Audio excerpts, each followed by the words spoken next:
ربنا لك الحمد حمدا كثيرا طيبا مباركا فيه يا ربي لك الحمد كما ينبغي بجلال وجهك وعظيم سلطانك لك الحمد بالإيمان لك الحمد بالإسلام لك الحمد بالقرآن আমরা প্রশংসা করলাম কার? আল্লাহ। সব সময় প্রশংসা করব কার? আল্লাহ। খাওয়ার সময় আল্লাহ, ঘুমানোর সময় আল্লাহ, এরপরে মিথ্যা অপবাদ দেওয়ার সময় মিথ্যা অপবাদ দেওয়া যাবে না। মিথ্যা অপবাদ দেওয়া কি কবিরা গুনাহ? কি এটা? কবিরা গুনাহ। এই মিথ্যা অপবাদটা এসেছে হযরত আয়েশা রাদিয়াল্লাহু তাআলা আনহাকে কেন্দ্র করে। হযরত আয়েশা রাদিয়াল্লাহু তাআলা আনহাকে কেন্দ্র করে এই অপবাদের বিধানটা এসেছে। রাসূল সাল্লাল্লাহু আলাইহি ওয়াসাল্লাম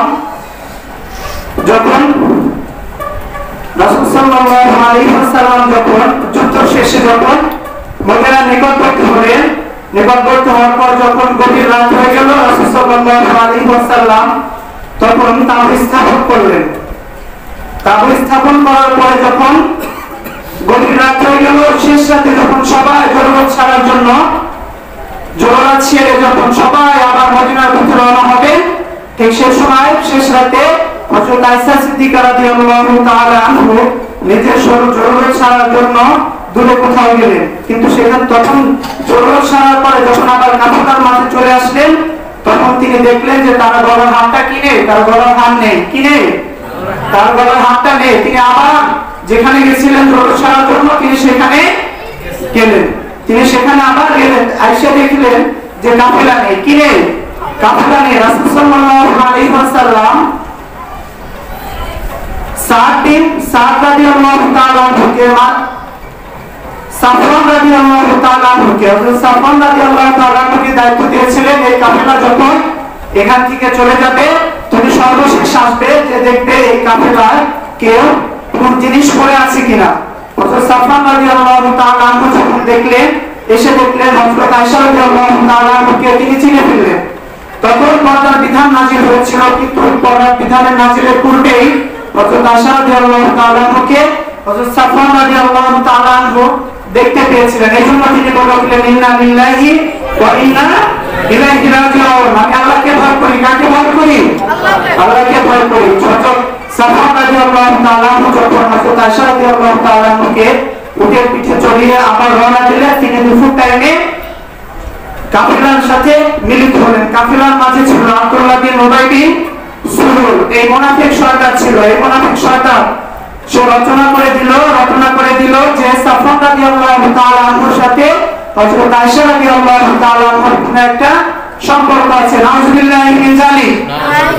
আয়েশা রাদিয়াল্লাহু তাআলা আনহু সাফওয়ান রাদিয়াল্লাহু তাআলা আনহু কি আছে? কোনো সম্পর্ক আছে। এই ঘটনা যখন চারদিকে মদিনার চারদিকে ছড়িয়ে পড়লো, অনেক সাহাবী তখন বিশ্বাস করতেছিল। তখন একজন নাম ছিল হাসান, এরপরে আরেকজনের নাম ছিল হান্না, এরপরে আরেকজনের নাম ছিল মিসকা। এই সাহাবীরা হযরত আব্দুল্লাহ ইবনে উবাই রাদিয়াল্লাহু তাআলা আনহুর সাথে সম্মতি প্রকাশ করলো। কি করলো? সম্মতি প্রকাশ করলো যে হ্যাঁ, হযরত আয়েশা রাদিয়াল্লাহু তাআলা আনহু সাফওয়ানের সাথে কি আছে? কোনো সম্পর্ক আছে। নাউযুবিল্লাহি মিন যালিক। এই কথা যখন প্রচার হয়ে গেল, এক মাস চলে যায়, হযরত আয়েশা রাদিয়াল্লাহু তাআলা আনহু তিনি বিষয়টা জানেন না, কিন্তু তিনি অনুভব করলেন হযরত রাসূল সাল্লাল্লাহু আলাইহি ওয়াসাল্লাম হযরত আয়েশা রাদিয়াল্লাহু তাআলা আনহুকে আগের মতো যে মহব্বত করতেন, এরকম আর মহব্বত করে না, এরকম আর ভালোবাসে না। গভীর রজনীতে উম্মে মিসকাকে সাথে নিয়ে যখন আয়েশা রাদিয়াল্লাহু তাআলা আনহু জরুরত ছাড়ার জন্য বাহিরে গেলেন, হঠাৎ ক্যাম্পের করার পথে উম্মে মিসকা বললেন, পড়ে গেলেন। হঠাৎ করে তার চাদর ছিল গায়ে, চাদরের কারণে তিনি পড়ে গেলেন এবং বললেন, হে মিসকা, তুমি ধ্বংস হও। হযরত আয়েশা রাদিয়াল্লাহু তাআলা আনহা যখন এই কথা শুনলেন, যে আয়েশা রাদিয়াল্লাহু তাআলা আনহা বললেন যে আপনি এটা কি বলেছেন? উম্মে মিসকা রাদিয়াল্লাহু তাআলা আনহা ছিলেন একজন বদরি সাহাবী। আল্লাহ রাব্বুল আলামিন বদরি সাহাবীদেরকে কি করে দিয়েছেন? ক্ষমা করে দিয়েছেন। যতগুলো সাহাবী যুদ্ধ করেছিল সবগুলো সাহাবীকে ক্ষমা করে দিয়েছেন। শতভাগের সাহাবী আল্লাহ রাব্বুল আলামিন যে 10 জন সাহাবীকে জান্নাতের অগ্রিম সার্টিফিকেট দিয়ে ক্ষমা করে জান্নাতের সুসংবাদ দিয়েছিলেন, তাদের ভিতরে একজন ছিল মিসকাহ রাদিয়াল্লাহু তাআলা আনহু। তখন উম্মে মিসকাহ বলল, হে আয়েশা, তুমি জানো না তোমার বিরুদ্ধে যে অপবাদ দেওয়া হয়েছে তার ভিতরে উম্মে মিসকাহ একজন আছে। সাইয়েদা আয়েশা রাদিয়াল্লাহু তাআলা আনহু রাসূল সাল্লাল্লাহু আলাইহি ওয়াসাল্লামের দরবারে আসলে জিজ্ঞেস করলেন, ইয়া রাসূলুল্লাহ, কি হয়েছে? রাসূল বলে না, তিনি মনে মনে ভাবলেন, আমি যদি বাবার বাড়ি যাই তাহলে বিষয়টা কি করতে পারবো, অনুধাবন করতে পারবো, জানতে পারবো। তিনি বাবার বাড়ি চলে গেলেন, বাবাকে জিজ্ঞেস করলেন, আব্বাকে জিজ্ঞেস করলেন আমার পিতা কি হয়েছে, তখন তিনি ঘটনা জানতে পারলেন। এদিকে রাসূল সাল্লাল্লাহু আলাইহি ওয়াসাল্লাম মদিনার মেম্বারে দাঁড়িয়ে সাহাবীদেরকে বলতেছেন, হে আমার সাহাবারা, তোমরা আমাকে কষ্ট দিয়েছো, তোমাদের ভিতরে কেউ কেউ আমাকে কষ্ট দিয়েছে, কিন্তু আমার ভিতরে সীমাবদ্ধ নয়, এখন আমার পরিবারকে নিয়েও কি করেছে, কষ্ট দেওয়া শুরু করে দিয়েছে। বনো মদিনাতে দুটো গোত্র ছিল, একটা ছিল খাজরাজ আর একটা আউস। আর একটা খাজরাজ আউস গোত্রের নেতা দাবি করলেন, ইয়া রাসূলুল্লাহ, কে আপনাকে কষ্ট দিয়েছে, কি তার নাম, আপনি বলেন, আমরা তার গলাটা উড়িয়ে দিব। রাসূল সাল্লাল্লাহু আলাইহি ওয়াসাল্লাম বললেন, সাক্ষ্য হও।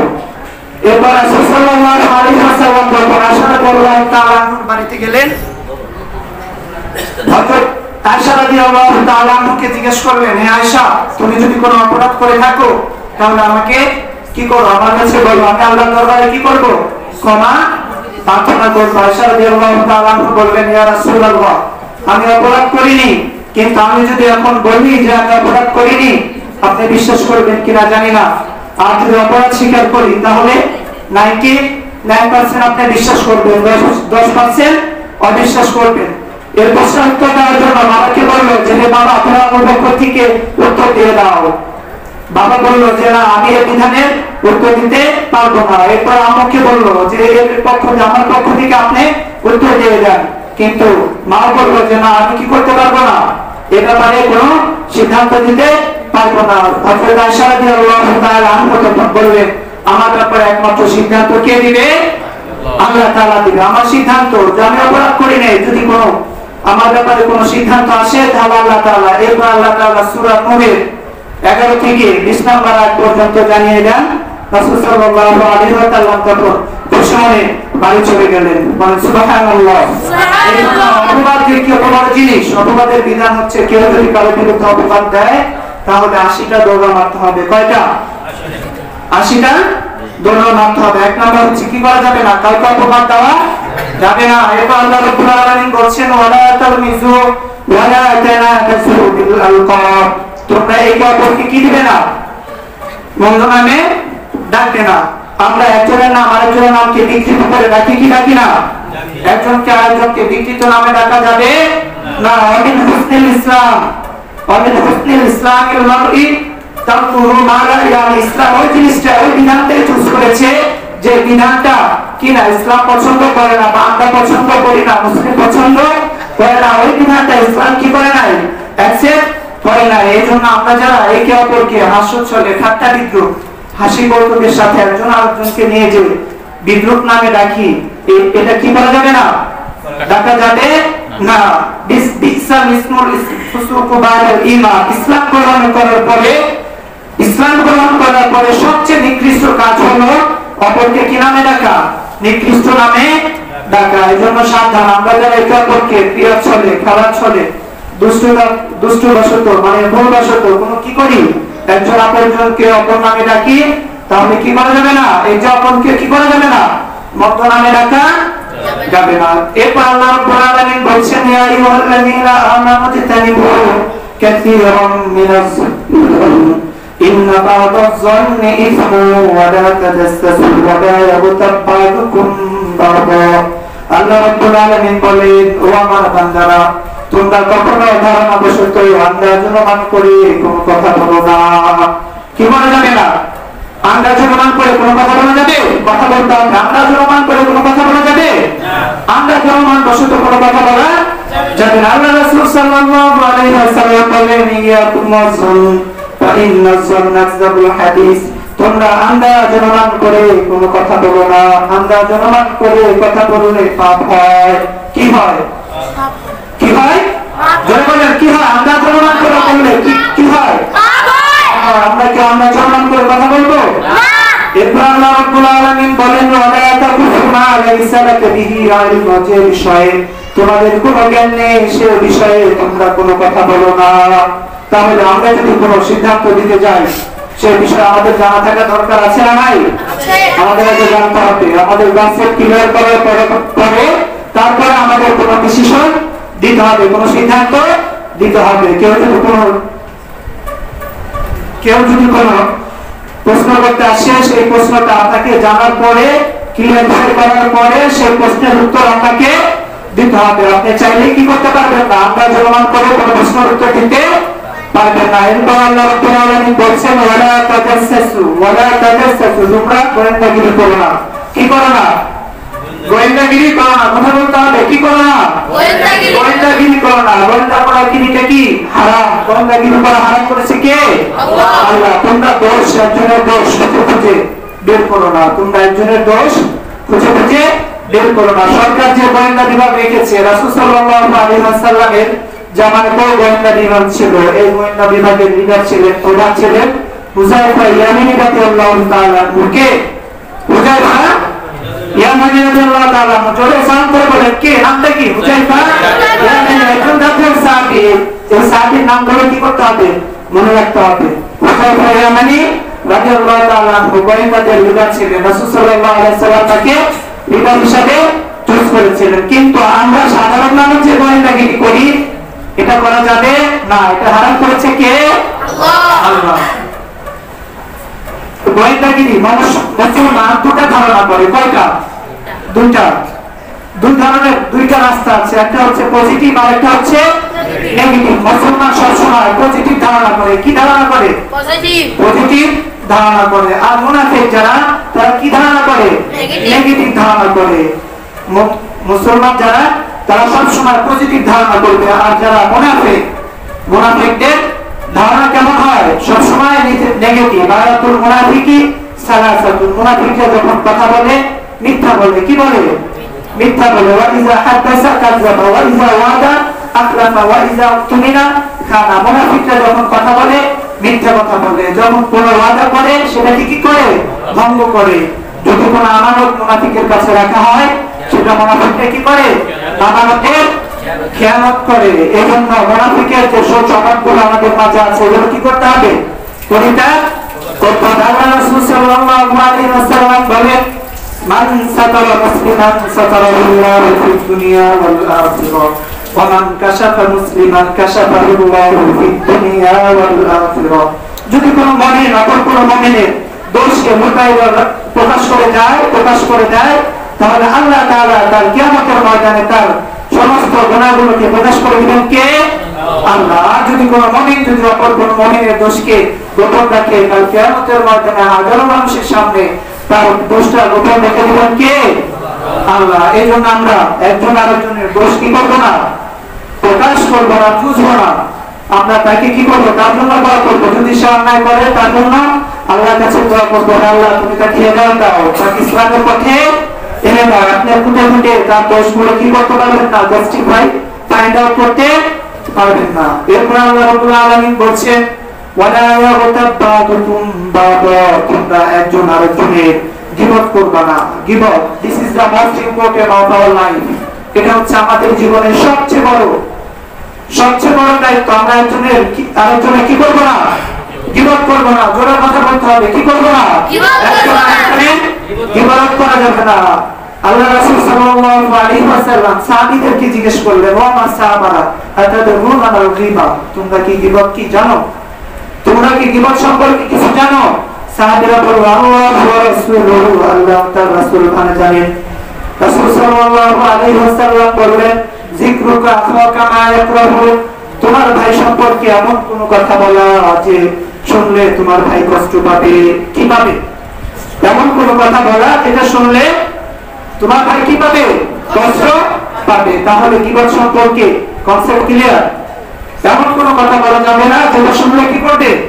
আমার ভাই কষ্ট পাবে, এটা হলো গীবত। অন্য হাদিসে এসেছে রাসূল সাল্লাল্লাহু আলাইহি ওয়াসাল্লাম বলেন ইন কানা ফীহি মা তাকুলু ফাকাদিরু তাবতুহু, ইন কানা ফীহি মা তাকুলু, তুমি যে কথাটা বলেছো সেটা যদি তোমার ভাইয়ের ভিতরে থাকে ফাকাদিরু তাবতুহু, তাহলে তুমি কি করলা?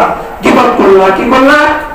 গীবত করলা। ওয়া ইল্লা ইয়াকুন ফীহি মা তাকুলু, আর যদি এই দোষটা, এই গুণটা তোমার ভাইয়ের ভিতরে না থাকে তাহলে তুমি তোমার ভাইয়ের বিরুদ্ধে কি করলা? অপবাদ দিলা। তাহলে গীবত আর অপবাদ জিনিসটার কনসেপ্ট ক্লিয়ার? গীবত বলা হয় এমন কিছু বলা যে গুণটা, যে দোষটা আমার ভাইয়ের বিরুদ্ধে ভিতরে আছে, আমার ভাইয়ের লাইফে আছে, তার অনুপস্থিতিতে বলাকে কি বলা হয়? গীবত বলা হয়। আর যে গুণটা, দোষটা তার ভিতরে নাই, তার বিরুদ্ধে কোনো কথা বলাকে কি বলা হয়? অপবাদ বলা হয়। তবে ভালো কথা বললে সেটা কি হবে না? হবে না। নেগেটিভ কথা, নেগেটিভ কোনো কথা হতে হবে। তাহলে কি করা যাবে না? আমার ভাইয়ের বিরুদ্ধে কোনো গীবত বা অপবাদ দেওয়া যাবে না। সম্মানিত উপস্থিতি, আজ আমার আলোচনার বিষয় ছিল মুমিনদের 9টি গুণ। মুমিন বান্দা হতে হলে 9টি গুণ থাকতে হবে। কয়টি? 9টি। মুমিন বান্দা হতে হলে কয়টি গুণ থাকতে হবে? 9টি গুণ থাকতে হবে। এই 9টি গুণ যদি কারোর মাঝে না থাকে তাহলে মুমিন হিসাবে অ্যাকসেপ্টেবল কিনা, হবে কিনা আল্লাহু আ'লাম, আল্লাহই ভালো জানে। মুমিন হতে হলে আমাদের 9টি গুণ থাকতে হবে। সেই 9টি গুণ আপনারা শুনতে রাজি আছেন কেউ? হ্যাঁ। আল্লাহ রাব্বুল আলামিন আমাকে বলা এবং আপনাদের শোনার তৌফিক দিন। বলুন আমিন। আমিন। বলুন আমিন। আমিন। গুণ হলো তাইবুনা, তওবা করতে হবে। মুমিনদের প্রথম গুণ হলো তওবা করতে হবে। কি করতে হবে? তওবা করতে হবে। যদি আমাদের কখনো মিসআন্ডারস্ট্যান্ডিং হয়, মিস হয়ে যায়, গুনাহ করে ফেলি, সাথে সাথে কি করতে হবে? আল্লাহ তাআলা দরবারে তওবা করতে হবে। তওবার কোনো বিকল্প না, আপনাকে মুমিন হতে হবে। কি করতে হবে? তওবা করতে হবে। তওবা শব্দ জানেন? তওবা শব্দের শাব্দিক অর্থ হলো আন নাদামাতু, ফিরে আসা, অনুতপ্ত হওয়া। কি হওয়া? ফিরে আসা, কামব্যাক করা, অনুতপ্ত হওয়া। আল-রুজুউ ইলাল্লাহ, কথা বলতে হবে আল-রুজুউ ইলাল্লাহ, আল্লাহর দিকে কি করা? প্রত্যাবর্তন করা। অন্য একটা অর্থ হচ্ছে to go back to your Lord, তোমার প্রভুর দিকে কি আসা? ফিরে আসা। আল্লাহ তাআলার দিকে কি করা? ফিরে আসা। আল্লাহ রাব্বুল আলামিন বলছেন ওয়াতুবু ইলাল্লাহি জামিআন আইয়ুহাল মুমিনুনা লাআল্লাকুম তুফলিহুন, যদি তোমরা সফলতা অর্জন করতে চাও, যদি তোমরা সফল হতে চাও, তাহলে তোমাদের যদি গুনাহ দূর হয়ে যায়, তাহলে তোমরা সাথে সাথে তওবা করে নাও। কি করে নিতে হবে? সাথে সাথে তওবা করে নিতে হবে। তওবার কোনো বিকল্প আছে? বিকল্প নাই। এজন্য আমরা যেখানে থাকি না কেন, যে অবস্থায় থাকি না কেন, যদি আমাদের কোনো ভুল হয়ে যায়, সাথে সাথে আমাদের তওবা করে নিতে হবে। রাজি আছেন তো সবাই? ইনশাআল্লাহ। আল্লাহ রাব্বুল আলামিন বললেন ইয়া আইয়ুহাল্লাযীনা আমানু তুবু ইলাল্লাহি তাওবাতান নাসুহা, ওয়া আমার বান্দারা তোমরা তওবার মতো তওবা করো। যদি তোমরা তওবার মতো তওবা করো তাহলে তোমাদের তওবাকে কবুল করে নেবেন কে? আল্লাহ। যদি তোমরা তওবার মতো তওবা কবুল করতে পারো, তওবা করতে পারো, তাহলে তোমাদের তওবাকে আমি আল্লাহ কি করে নিব? কবুল করে নেব। এজন্য আমরা সবাই তওবা করতে রাজি আছি তো? ইনশাআল্লাহ। রাজি আছি তো সবাই? ইনশাআল্লাহ। আমাদের তওবা এটা মুমিনের বৈশিষ্ট্য, ক্যারেক্টারিস্টিক। মুমিনের কি? এটা বৈশিষ্ট্য। আপনার ভিতরে যদি তওবা করার যদি মাত্রা না থাকে, গুনাহগুলি না থাকে, তাহলে শয়তান আর আমাদের মাঝে কোনো কি থাকে না? পার্থক্য থাকে না। আদম ভুল স্বীকার করেছে কি করে নাই? আদম আলাইহিস সালামকে যখন জান্নাত থেকে বের করে দেওয়া হয়, তখন আদম আলাইহিস সালাম দুনিয়াতে ভুল স্বীকার করেনি? ভুল স্বীকার করেছে। কথা বলেন, ভুল স্বীকার করেনি? আদম আলাইহিস সালাম বললেন হে আমার, আমি ভুল করেছি, আমাকে ক্ষমা করে দাও। রব্বানা যালামনা আনফুসানা ওয়া ইল্লাম তাগফির লানা ওয়া তারহামনা লানাকুনান্না মিনাল খাসিরিন। হে আমার প্রভু, তুমি যদি আমাকে ক্ষমা করে না দাও তাহলে আমি ক্ষতিগ্রস্তদের অন্তর্ভুক্ত হয়ে যাব। কাদের অন্তর্ভুক্ত হয়ে যাবে?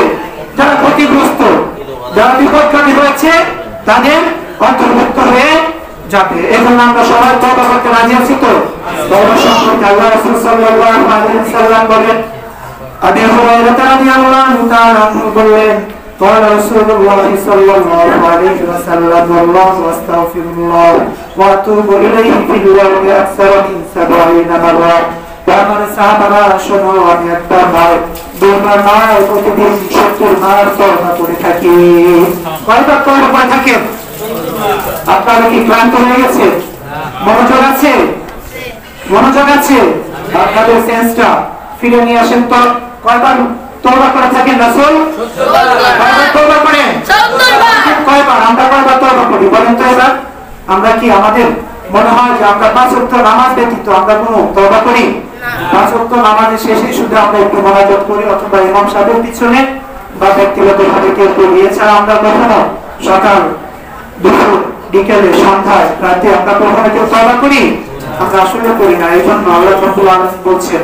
তওবা করো তওবা করলে আমি তোমাদেরকে কি করে দিব সাকসেসফুল করে দিব আমার হাদিসে আল্লাহ রাসূল সাল্লাল্লাহু আলাইহি ওয়াসাল্লাম বলেন ইয়া আইয়ুহান নাস তুবু ইলাল্লাহ ওয়াস্তাগফিরু ফাইন্নী ফিল ইয়াউমি 100 মাররা ওয়া আমার সাহাবারা শোনো তোমরা বেশি বেশি তওবা করবা ইস্তিগফার করবা কারণ আমি শুধু 70 বার নয় আমি 100 বারও অধিক তওবা করে থাকি কতবার তওবা করেন রাসূল সাল্লাল্লাহু আলাইহি ওয়াসাল্লাম 70 বার অথবা 100 বার কি করে থাকেন তওবা করে থাকেন অথবা তারও বেশি আমি কি করে থাকি তওবা করে থাকি এজন্য আমাদের তওবা করতে রাজি আছেন তো সবাই ইনশাআল্লাহ করার জন্য 5টি শর্ত আছে কয়টি 5টি কথা বলতে হবে আপনি তওবা করবেন শর্ত জানবেন না কয়টা শর্ত আছে বলেন 5টি শর্ত আছে কয়টি 5টি অ্যাকনলেজমেন্ট প্রথম শর্ত হলো অ্যাকনলেজমেন্ট পাপটি স্বীকার আপনাকে স্বীকার করতে হবে আপনি যে গুনাহ করেছেন এই মাদ্দাটা আমাদের ভিতরে নেই কি নেই এই বৈশিষ্ট্যটা আমাদের ভিতরে নেই সাহাবীদের ভিতরে ছিল এজন্য সাহাবারা কেউ গুনাহ নিয়ে কি যায় না কবরে যায় না তারা দুনিয়াতে গুনাহ করলে দুনিয়াতে রাসূল সাল্লাল্লাহু আলাইহি ওয়াসাল্লামের মাধ্যমে ক্ষমা চেয়ে তারপরে কি করেছে তারা দুনিয়া থেকে বিদায় নিয়েছে কিন্তু আমরা গুনাহ করলে কি করি না অ্যাকনলেজমেন্ট করি না স্বীকার করি না আমরা যে ভুল করেছি এই ভুলটা স্বীকার করি কেউ যদি এসে জিজ্ঞাসা করে তুমি এটা ভুল করেছো স্বীকার করি আমরা হ্যাঁ স্বীকার করতে হবে আপনি দুনিয়াতে সিম্পল কয়েকদিনের জন্য আপনি লাঞ্ছিত হতে পারেন কিন্তু আজীবনের যে জীবন আছে পরকালীন যে একটা জীবন আছে সেই জীবনকে আপনাকে ভোগ করতে হবে শাস্তি ভোগ করতে হবে যদি আপনি কি না করেন স্বীকার না করেন এরপরে কি 2 নাম্বার হচ্ছে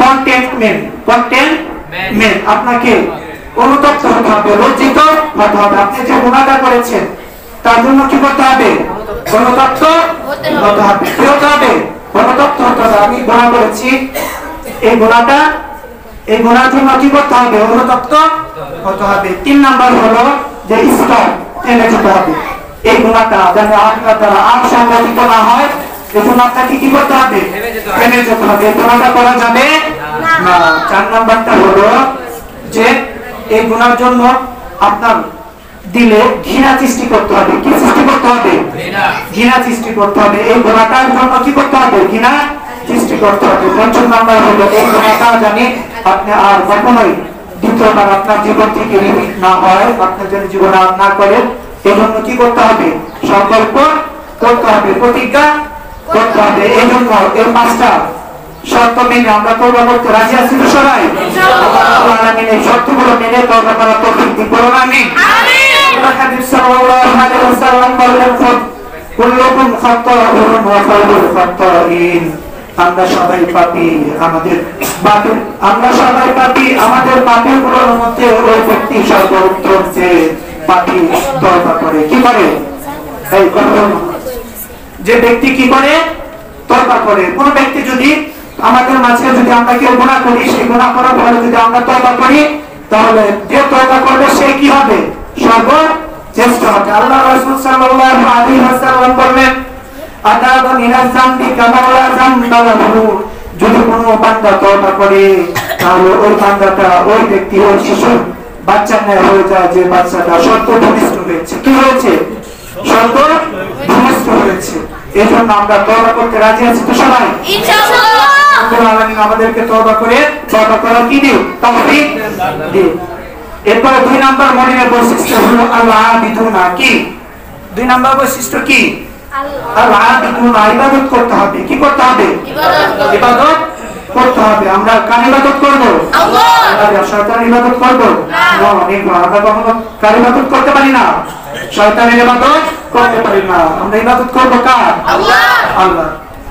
আল্লাহ রাব্বুল আলামিন বলেন ওয়া ইন তা'উদ্দু নি'মাতাল্লাহি লা তুহসুহা। আমি তোমাদেরকে যে নিয়ামত দিয়েছি সেই নিয়ামতের শুকরিয়া আদায় করো আর আমার তওবা করো। কি করতে হবে? আল্লাহ তাআলা নিয়ামতের শুকরিয়া আদায় করতে হবে। আর কি করতে হবে? তওবা করতে হবে। আল্লাহ রাব্বুল আলামিন বলেন ওয়া মা খালাকাতুল জিন্না ওয়াল ইনসা ইল্লা লিয়াবুদুন। আমি মানুষ এবং জিনকে তৈরি করেছি আমার ইবাদত করার জন্য। সুবহানাল্লাহ। একমাত্র আমার ইবাদত করার জন্য আমি মানুষ আর ইনসানকে কি করেছি? তওবা সৃষ্টি করেছি। এজন্য আমাদের কি করতে হবে? আল্লাহ তাআলার ইবাদত করতে হবে। যদি আমরা আল্লাহ তাআলার ইবাদত করি তাহলে আমাদের পাঁচটা ফায়দা আছে। কয়টা? পাঁচটা ফায়দা আছে। আল্লাহ রাব্বুল আলামিন ইবাদত সম্পর্কে কাল কিয়ামতের ময়দানে আল্লাহ রাব্বুল আলামিন পাঁচটা প্রশ্ন করবেন। কয়টা? পাঁচটা প্রশ্ন করবেন। কয়টা প্রশ্ন করবেন? এক নম্বর প্রশ্ন হলো আনমুরিহি ওয়া ফিমা আফনা। এক নম্বর প্রশ্ন হলো কাল কিয়ামতের ময়দানে আল্লাহ রাব্বুল আলামিন আমাদেরকে এক নম্বর প্রশ্ন করবে যে তুমি তোমার জীবনটা কোন কাজে ব্যয় করেছো? জীবনটা কোন কাজে ব্যয় করেছো? এটা হলো প্রথম প্রশ্ন। কি প্রশ্ন? প্রথম প্রশ্ন যে তোমার জীবন দিয়েছিলাম আমি তো তোমাকে দুনিয়াতে পাঠিয়েছিলাম, সেই জিন্দেগিটা তুমি কোন কাজে ব্যয় করেছো? দুই নম্বর প্রশ্ন হলো আন শাবাবিহি ফিমা ইবলা। আন শাবাবিহি ফিমা ইবলা। তোমাকে যে জিন্দেগি দিয়েছিলাম সেই জিন্দেগিটা একটা যৌবন ছিল। কি ছিল? একটা যৌবন ছিল। একটা যৌবন ছিল। তোমাকে যে জীবন দিয়েছিলাম সেই জীবনের ভিতরে কি ছিল? একটা যৌবন ছিল। সেই যৌবনটা তুমি কোন কাজে ব্যয় করেছো? সাবধান যুবক ভাই যারা আছো তোমাদেরকে বলছি, আল্লাহ রাব্বুল আলামিন কিয়ামতের ময়দানে তোমাদেরকে এক পা এক ইঞ্চি সামনে যেতে দেবে না যদি তোমরা যৌবনের সম্পর্কে হিসাব দিতে না পারো। ঠিক কি না? যৌবন সম্পর্কে আল্লাহ রাব্বুল আলামিন বলছেন এক পা আমি যুবকদেরকে কি করতে দিব না?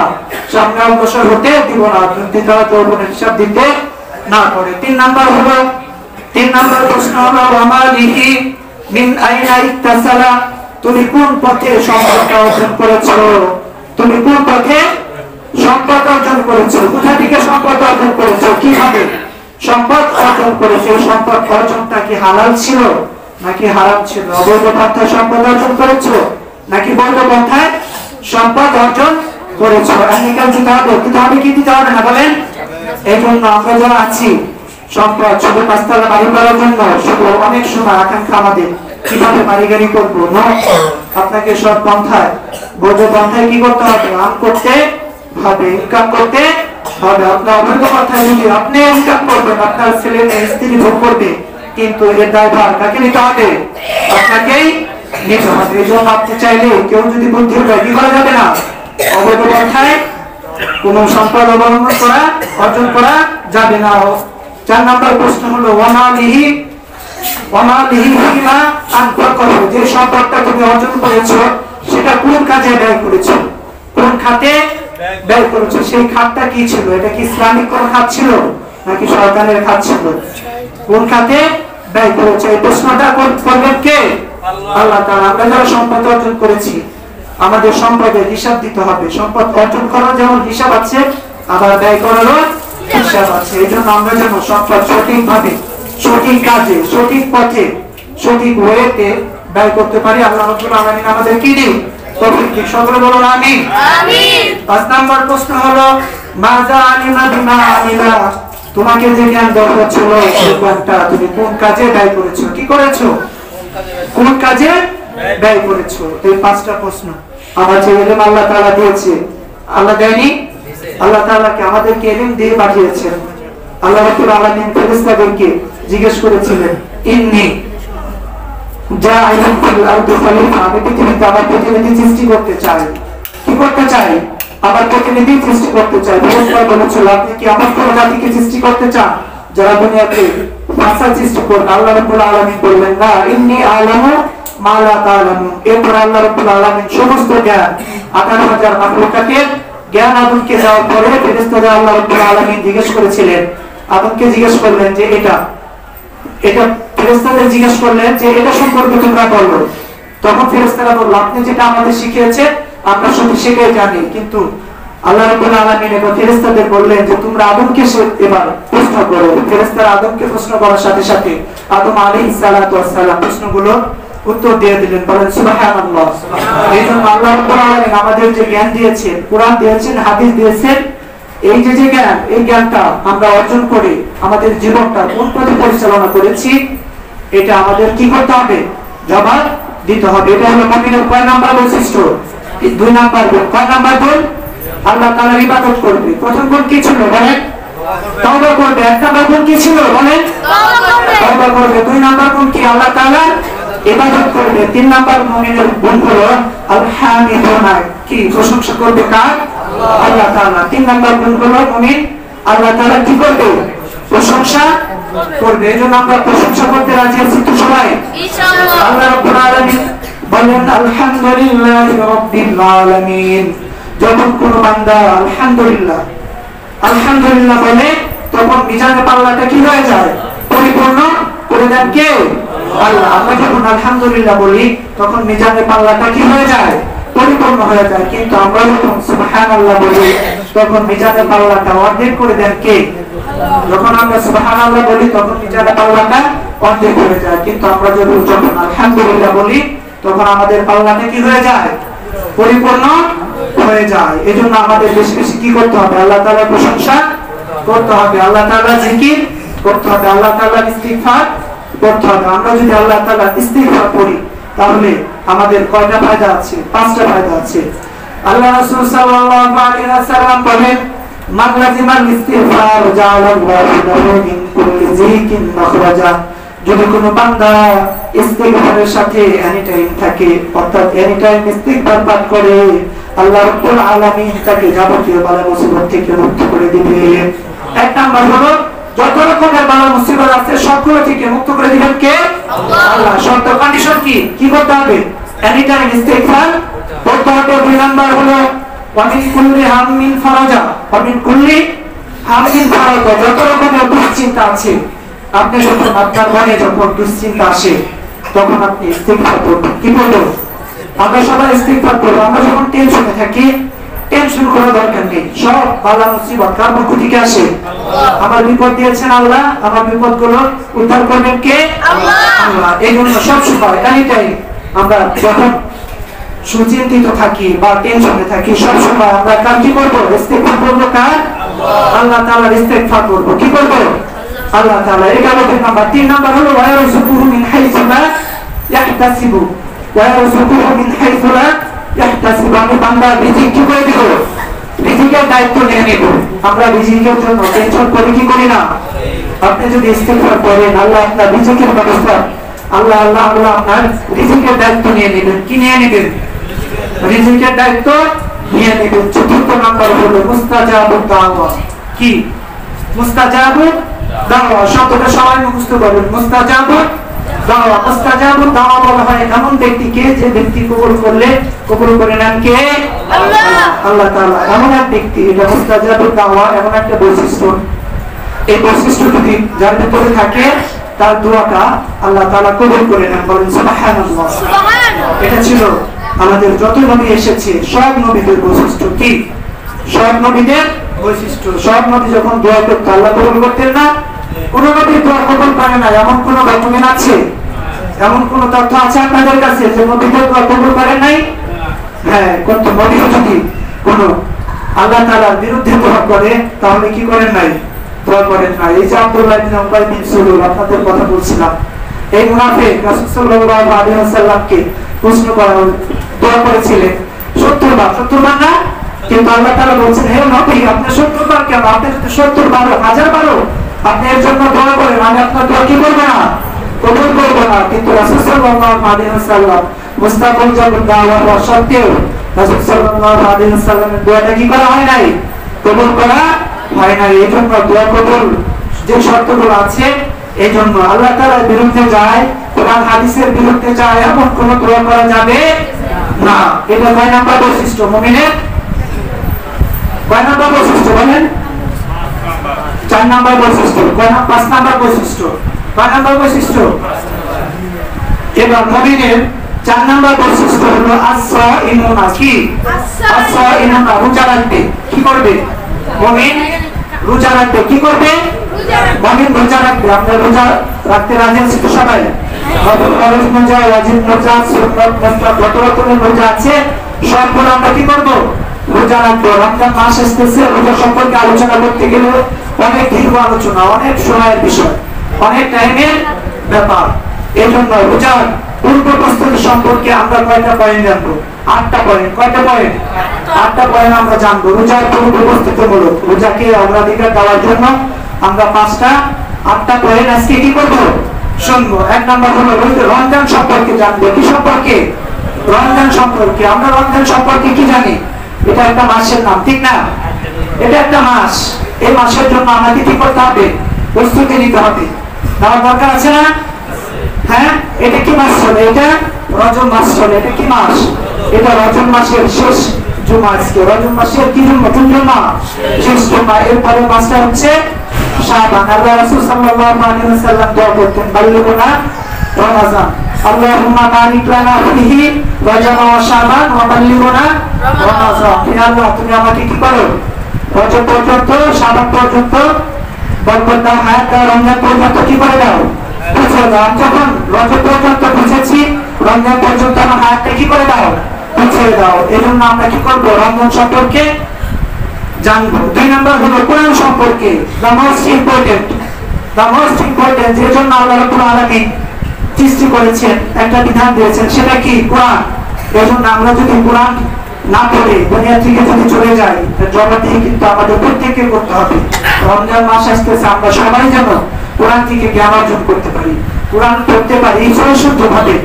5টা ছোড়া হলেও যেন আমরা সহিষ্ণুত ভাবে করতে পারি। এই জন্য আমাদেরকে পূর্ব প্রস্তুতি নিতে হবে। আমরা সারা মাস যা করি, কিন্তু রমজানে জানি আমি 5টা ছোড়া, 10টা ছোড়া, 15টা ছোড়া জানি সহিষ্ণুত ভাবে আমার নামাজ আদায় করার জন্য করতে পারি। এই জন্য কোরআন কি করতে হবে? করতে হবে। এরপরে হলো রোজা সম্পর্কে কনসেপ্ট ক্লিয়ার রাখতে হবে। রোজার যে ফরজ, ওয়াজিব, সুন্নাত, মুস্তাহাব গুলো আছে, এগুলো কি করতে হবে? জানতে হবে। রোজার আগে জানতে হবে, রোজার ভিতরে জানলে হবে? আজ থেকে রোজা স্টার্টিং হয়েছে, শুরু হয়েছে, আপনি জানলেন, সময় পাবেন? অনেকগুলো বিধান আছে রোজা। এই জন্য পূর্ব 1 মাস শুরু থেকে কি করতে হবে? আপনাকে জানতে হবে। লাস্ট যেটা, এরপর হলো নামাজ সম্পর্কে। আপনি নামাজটা পড়বেন, আপনার নামাজটা কতটুকু ক্লিয়ার হবে, কতটুকু পরিষ্কার পরিচ্ছন্ন, কতটুকু সহি হয়েছে, শুদ্ধ হয়েছে, সে ব্যাপারে আপনার কি করতে হবে? স্বচ্ছ ধারণা রমজানের আগে নিতে হবে।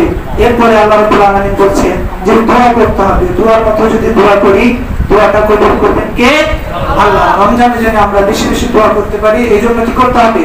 আমাদের দোয়া শিখতে হবে। কিছু দোয়া আছে, মাসনুন কিছু দোয়া আছে, সেগুলো আমাদের কি করতে হবে?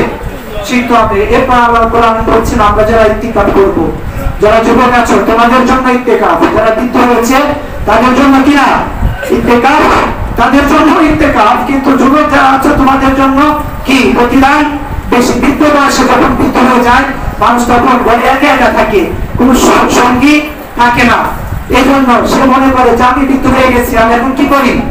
ইতিকাফ 10 দিন আল্লাহর ঘরে থাকি। সে কি একটা ওসিলা নিয়ে এসেছে, আমার সাথে কেউ কথা বলে না, কিন্তু একজন যুবক যে আছে, তার সাথী আছে না, সে 10 দিনের জন্য আল্লাহর সন্তুষ্টির জন্য মসজিদে ইতিকাফ করবে। এর থেকে বড় নিয়ামত আর হতে পারে? হতে পারে না। এই জন্য যুবকদের কি করতে হবে? ইতিকাফ করতে হবে। লাস্ট এরপরে 7 নম্বর পয়েন্ট যেটা, আল্লাহর বাণী। আপনাকে আল্লাহর বাণী প্রচার করতে হবে, ভালো কাজের আদেশ, অসৎ কাজের নিষেধগুলো দিতে হবে। লাস্ট যেটা, আর্থিক স্বচ্ছতা। আর্থিক স্বচ্ছতা। আপনি রমজান মাসে যদি 1 গ্লাস পানিও পান করেন, সেই পানিটা হালাল কিনা আপনাকে জাস্টিফাই করে তারপরে পান করতে হবে। আপনি যদি এই পানিটা খেলেন, একটা ডোব পানি খেলেন, এই পানিটারও যদি আপনি অবৈধ মাত্রায় আপনি খেয়ে থাকেন, আপনার ইবাদত কি হবে না? কবুল হবে না। আল্লাহ রাব্বুল আলামিন যে বিষয়গুলো শুনলাম, এই বিষয়গুলোর উপর তৌফিক দান করুন। বলুন আমিন। আর জোরে বলুন আমিন। সম্মানিত উপস্থিতি, আমরা আল্লাহর মসজিদের জন্য আমরা সবাই মুক্ত হস্তে, কেউ খালি হাতে